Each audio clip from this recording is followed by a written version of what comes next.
Welcome back to Movies TV Mad. I'm Mick, your host with the most to ask your girlfriends and your wives. You can follow me on X Twitter at Movies TV Mad and on Instagram and on Threads at Movies TV Mad X and now on TikTok, Mad Mickey's World, for something a little bit more insane and different. And there's a little bit of that on my Instagram as well. But anyway, a very warm welcome to Sunday's edition of the DCU Daily, and yes, shock horror, Keanu Reeves pitched the Constantine 2 story to James Gunn and Peter Safran at DC Studios. Shocker, right?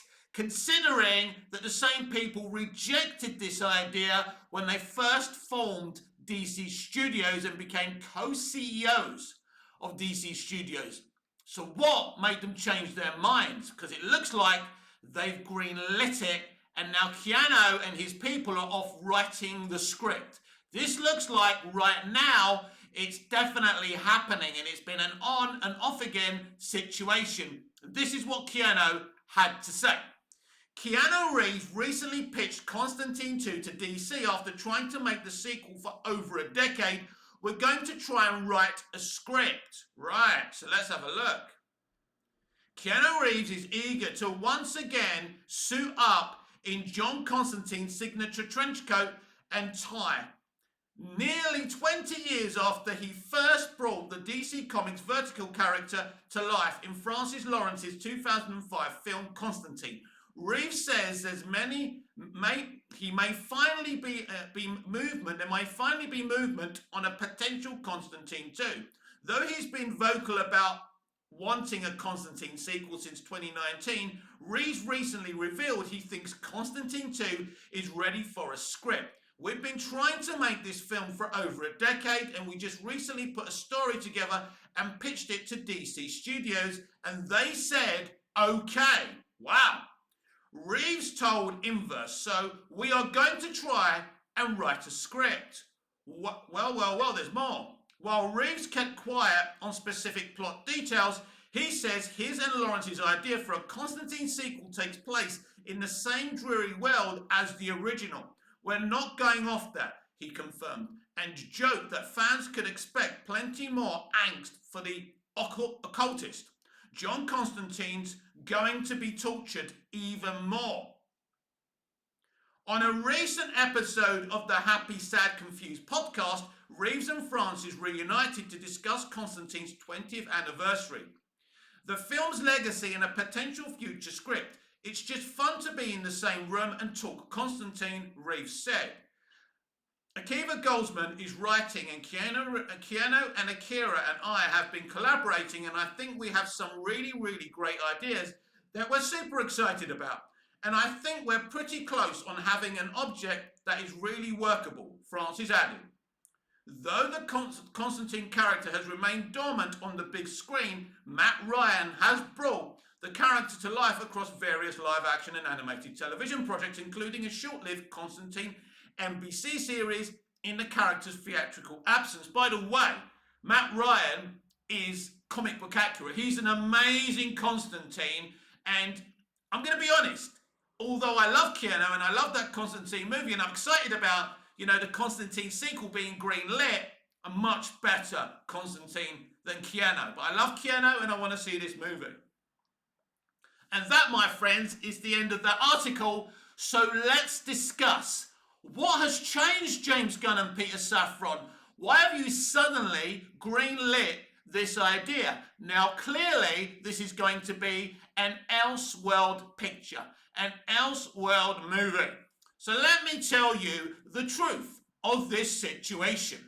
Warner Brothers Discovery, David Zaslav, and the co-CEOs of Warner Brothers Pictures, Pam Adby, nearly forgot their names, Pam Adby and Mike DeLuca, are nervous about Superman and are nervous about the DCU. They're very, very nervous. Why do you think you saw that selfie with James Gunn and Zack Snyder? One of the most cynical PR moves I've ever seen in my life. Cynical, cynical, cynical. And it won't be enough to save a bad movie. I'm not saying that Superman is going to be a bad movie, but if it is a bad movie, you can't save it with these things. The fans want Zack back. His fans want a restoration of the Snyderverse, or at least a movie he wants to make. And if he's made some kind of deal with DC Studios, someone suggested that maybe he's going to be in charge of DC Elseworlds. Bring it on. I don't know if this is true. At this moment in time, it's just a selfie. It's just a PR stunt. But anyway, basically what you're going to see now, because Constantine 2 looks like it's definitely happening, and I'm happy about that. I love the first movie. I love the character. With Neil Gaiman under the dock right now, with so many accusations against him, it's very interesting timing that a Constantine 2 movie has been greenlit and he won't be able to be involved, but at the end of the day, it looks like they have the rights to make this sequel, and I'm sure Gaiman is fine with that. But yeah, this is all, basically you're going to see a lot of solo projects being green-lit. And as I keep on saying to you, this is the situation that we should have got. Solo projects instead of the DCU. Now, I want to thank you all, by the way. Let's interrupt this chat for a mere few seconds.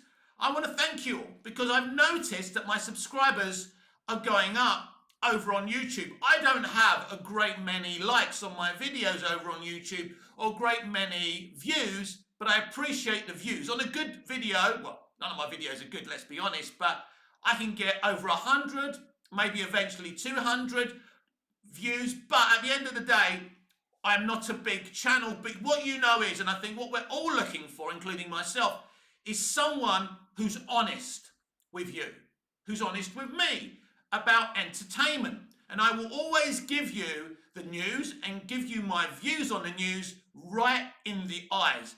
I have no loyalties to Hollywood or the people who work in it. I'm a fan and I want to be direct with my fellow fans. Anyway, so this is what's going on. They're nervous, so they're going to start, they're going to start green-lighting a lot of solo projects. It's very, very interesting. I just saw a picture of the director of Queer starring Daniel Craig with a t-shirt, a DC Studios t-shirt. Again, these are all PR stunts. He's a very respectable director. How did James Gunn convince a director of this level to direct his Sergeant Rock movie? I don't think it has anything to do with James Gunn and everything to do with Adby and DeLuca over at WB Pictures. Because Adby and DeLuca have got a lot of experience in the industry and they're respected by other people in the industry. That's the reason the director of Queer is involved in Sergeant Rock. And I think what you're going to see now is less and less power in the hands of Safran and Gunn and more power translating or kind of being transformed over to Adby and DeLuca. I think all the decisions are going to start having to be tunneled over to Adby and DeLuca because I wouldn't trust James Gunn to make the right decisions. You can't have a situation where Gunn's going, well, this doesn't suit me, this doesn't suit the DCU plan, so let's not make it. I don't think Constantine 2 being green-lit is actually a Safran and a Gunn decision. Now, Keanu has said that he pitched this to DC Studios. That's interesting, but he would have had to have pitched it to Adby and DeLuca. I believe it's Adby and DeLuca and Zaslav who have insisted that this movie happens. Because for crying out loud, this is Keanu Reeves, one of the biggest movie stars of our time. If he says, I want to make a sequel to a DC movie, you say yes, right? If they ask you if you're a god, Egon, you say yes! You don't reject Keanu, do you? Unless you're a lunatic. And these people, Gunn and Safran, rejected the opportunity originally of a Constantine 2, and I do not believe they changed their minds. I believe the studio heads at Warner Brothers Discovery and Warner Brothers Pictures said, look, we don't know about your movie. We just saw that TV spot where you couldn't even execute a good flying sequence. You've got your Superman spinning around like a jet plane. and your visual effects don't look very good. Interestingly, I saw an interview with Mark Pillow, who played Nuclear Man. And when he first did that, the film was a flop, Superman 4 Quest for Peace. He went into hiding, but now he's doing cons and everything. And it was very interesting when they asked him, or when the guy asked him, he said, how did you make those nuclear footprints happen? How did that VFX work? He goes, it wasn't really VFX. I had hot plates on my boots and it would burn a special matte floor. Wow! Because that looks amazing. Most of the VFX on Superman 4 The Quest for Peace is crap, but that always stood out to me as a kid. And it's just physical effects. This is what I keep on telling you. Physical effects should still be used today more than CGI because they're more convincing. And that nuclear footprint you see in Superman 4 The Quest for Peace is leaps and bounds visually better than the flying we saw in that TV spot for Superman. That's the point I'm trying to make. That's why I brought it up. Gunn and Safran did not want Constantine 2 to happen, even though he spoke about DC Elseworlds. But very little has happened, since the formation of DC Studios with DC Elseworlds.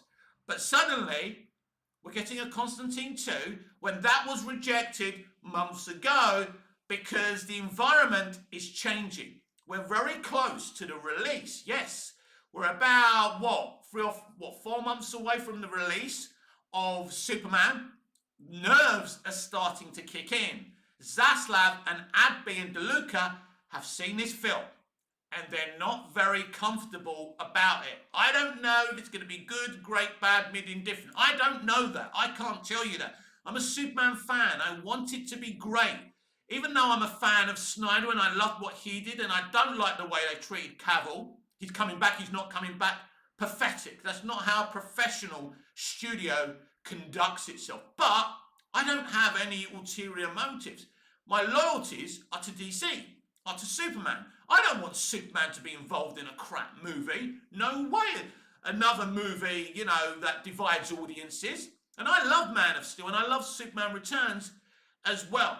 But the reality of the situation is when we talk about live action Superman adaptations, it's only Smallville that every Superman fan mostly embraced. There's a few who don't like it because of the canon changes. But Smallville is really the one that brought everyone to the table and united. And then you look at Superman and Lois that had a fringe audience that also did well. The movies have divided audiences. Superman Returns didn't bring enough people to cinemas. Man of Steel divided audiences. I love Man of Steel. BVS, which I also love, divided audiences. But it was Smallville that united Superman audiences and raised young kids to love Superman. A TV show where the character in question doesn't ever wear the costume, apart from the finale, when it's just CGI when he rips off his shirt. That's an amazing achievement, everyone, for a television show, and it's something that film adaptations haven't been able to do. Dick Donner's Superman 78, the world embraced that, loved that, and new Superman fans were inspired from that, as Smallville did itself. So we need a great Superman movie. But it's clear to me that all of a sudden, greenlighting a Constantine 2 when DC Studios rejected Constantine 2, and that's a fact. Even Keanu himself has said, we've been trying to make this happen for a while. And as I said earlier, if Keanu Reeves comes to you, one of the biggest superstars in the world, and says, I want to make a Constantine sequel, the answer's simple. If I'm running that studio, whether it's DC Studios or WBD or Warner Brothers Pictures, I'm saying yes. I'm saying yes. There's no reason not to say yes because they wrote a great first movie. I don't know how successful the first movie was. I don't think it was that successful. I don't know if it flopped or whatever. But it has a cult audience, which is perfect. Cult audiences are perfect for DC Elseworlds because DC Elseworlds movies shouldn't be looking to be making $1 billion or $2 billion. That's what DC Universe should be doing. Do you get me? So it looks like the studio have said, yeah, we're worried about the DCU. Let's green light Constantine 2.